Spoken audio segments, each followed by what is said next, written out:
principle, quantum optics starts from the concept of quantum harmonic oscillator in quantum mechanics, and the formalism quite remains the same in both quantum optics and quantum mechanics and quantum optics.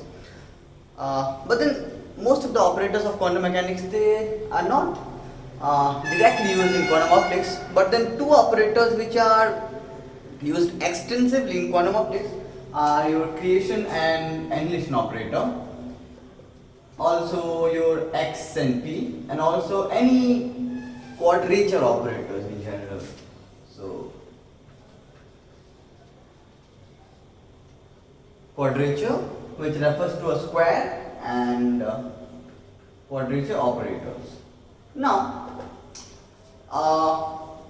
they also come along with a certain formalism of probability distributions, and that's known as your quasi probability distribution.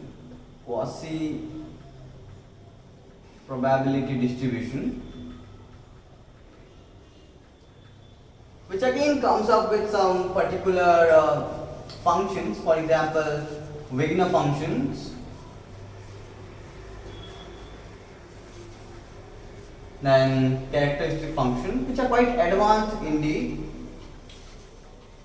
graduate level quantum optics. And this entire set of formalism we could put into the box of phase space description. Alright, so this is basically the phase space description. Now, what do I mean by phase space description? The usual phase space in classical mechanics or classical physics refers to your XP coordinate system, right? Here as well, we have a similar kind of phase space prescription or description, but then this prescription is a little different, because when we move to quantum optics, our X and P, they no more remain as just X and P, and they change to X hat and P hat. So we deal everything in terms of the operators basically, right? X hat and P hat. So our phase space would consist of the operator axis rather. Alright, and there need not be this X axis and this Y axis so called. They could also be any rotated coordinate. Okay, for example, suppose this represent a X hat and this represent a P hat, then I would define something as a Q hat and let's say something as a J hat, where this Q hat is rotated by, let's say, theta from your X hat. Alright, and these generic operators, which again form a 90-degree angle, these would be called as your quadrature operators. And two generic quadrature operators are nothing but your X operator and P operator. Alright. Further, of course, we don't theorize anything for nothing. Behind every theoretical prescriptions, there are wonderful results.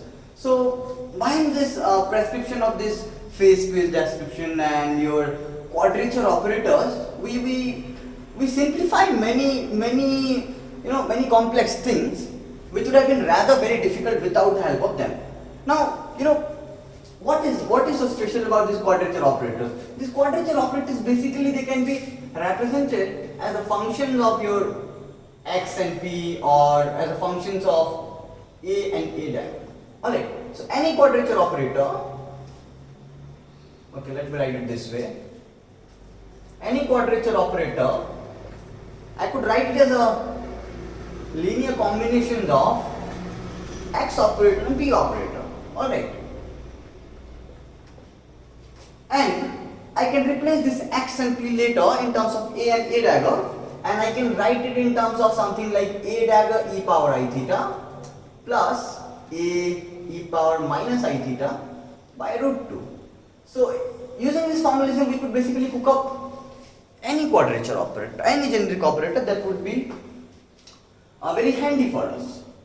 Okay, so this is the about the phase space description. Then we have something called this quadrature operator, where quadrature refers to just orthogonal set of operators. For example, this orthogonal, this is a square, right? And a square basically called as quadrature as well, and that's why they are called quadrature operators, and we represent them in terms of x and p, and everything goes on inside this phase space. The operators are defined over this phase space, and also they belong to some Hilbert space, and the probability distributions inside the phase space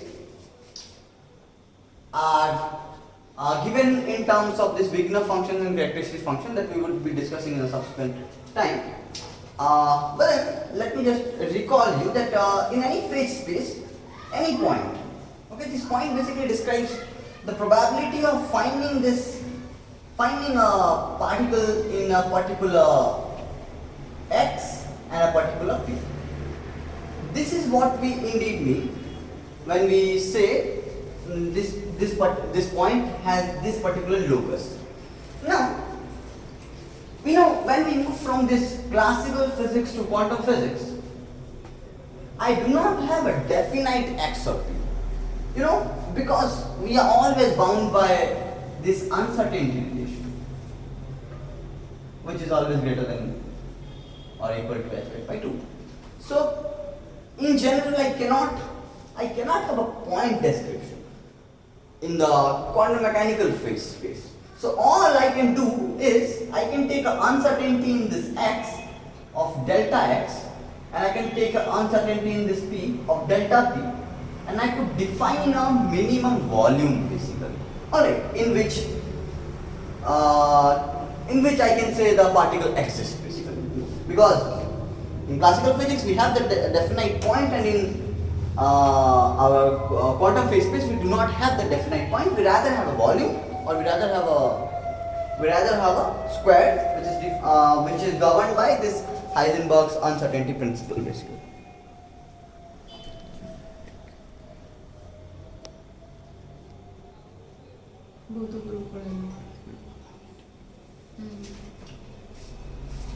Also, they look quite weird. We would see them, Wigner functions, characteristic functions, but then they very well describe different kinds of specialized states in quantum optics. For example, squeeze states or coherent states, vacuum states, Fock states, all these states.